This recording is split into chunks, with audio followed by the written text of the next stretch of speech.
नमस्कार दोस्तों, आपका ह्यूमन वॉइस बुक में स्वागत है।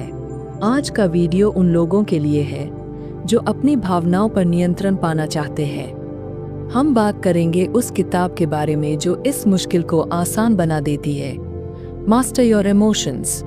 कितनी बार आपने महसूस किया है कि आप गुस्से में आ जाते हैं या चिंता में डूब जाते हैं और बाद में यह सोचते हैं कि काश आपने अपनी भावनाओं को सही तरीके से संभाल लिया होता।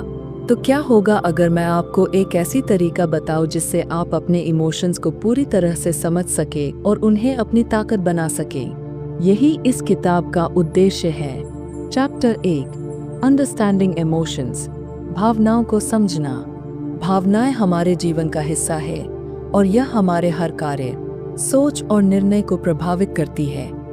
लेकिन क्या आप जानते हैं कि आप अपनी भावनाओं को नियंत्रित कर सकते हैं? किताब के पहले चैप्टर में बताया गया है कि हम अपनी भावनाओं को पहचानने, समझने और उनके साथ सही तरीके से जुड़ने के बारे में सीख सकते हैं।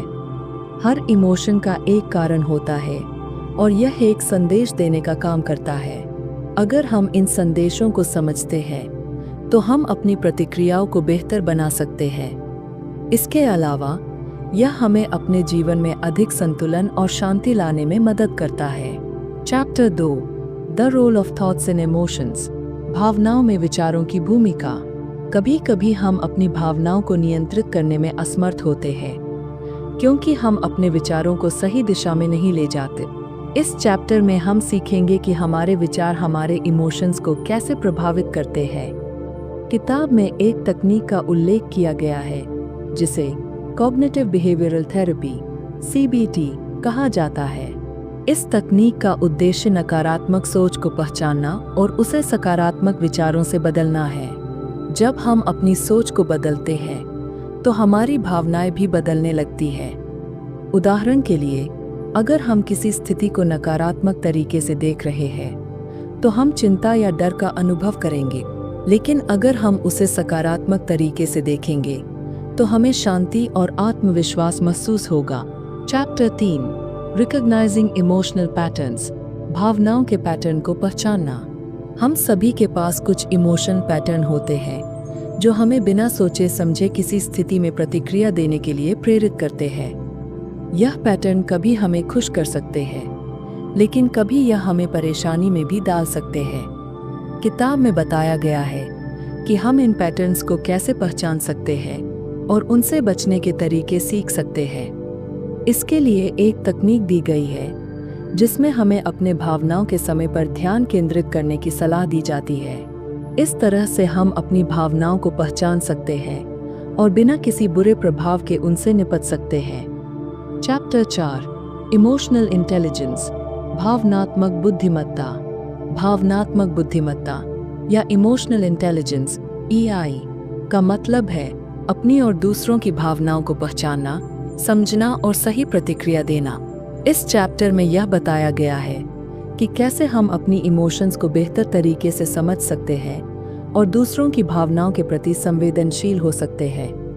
EI हमें न केवल अपनी भावनाओं को नियंत्रित करने में मदद करता है, बल्कि यह हमारे रिश्तों को भी मजबूत बनाता है। जब हम अपनी भावनाओं को सही तरीके से समझते हैं तो हम दूसरों के साथ बेहतर संवाद कर सकते हैं और समस्याओं का हल निकालने में अधिक सक्षम होते हैं। चैप्टर 5, बिल्डिंग इमोशनल रेजिलियंस, भावनात्मक लचीलापन विकसित करना। भावनात्मक लचीलापन का मतलब है कि हम मुश्किल हालात में भी अपनी भावनाओं को नियंत्रित कर सकें। इस चैप्टर में हम सीखेंगे कि कैसे हम खुद को मानसिक और भावनात्मक रूप से मजबूत बना सकते हैं।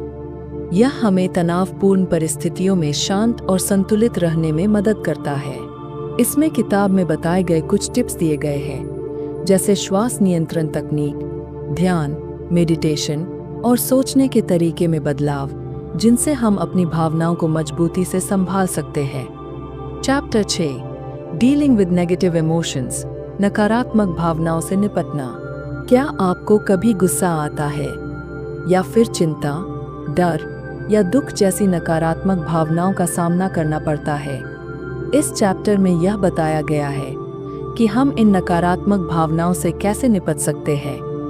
नकारात्मक भावनाएं हमें कमजोर बना सकती है, लेकिन हम उन्हें नियंत्रित कर सकते हैं और उन्हें एक सकारात्मक दिशा में बदल सकते हैं। इसके लिए किताब में कुछ महत्वपूर्ण रणनीतियां दी गई है, जैसे माइंडफुलनेस प्रैक्टिस, सकारात्मक आत्मचर्चा और खुद को भावनात्मक रूप से समझना। इन तकनीकों से हम न केवल अपनी भावनाओं को काबू में रख सकते हैं, बल्कि हमें अपने जीवन में एक नया दृष्टिकोण भी मिलता है। Chapter 7, creating positive emotional habits, सकारात्मक भावनात्मक आदतें बनाना। भावनाओं को मास्टर करने के लिए जरूरी है कि हम सकारात्मक आदतें विकसित करें। इस चैप्टर में यह बताया गया है कि कैसे हम अपनी भावनाओं के प्रति जागरूक रह सकते हैं और रोज की आदतें बना सकते हैं जो हमें सकारात्मक दिशा में ले जाए। यहाँ पर कुछ सरल लेकिन प्रभावी तरीके दिए गए हैं, जैसे सुबह का ध्यान, अपनी सोच को सकारात्मक बनाना और खुद को समय पर अवार्ड देना।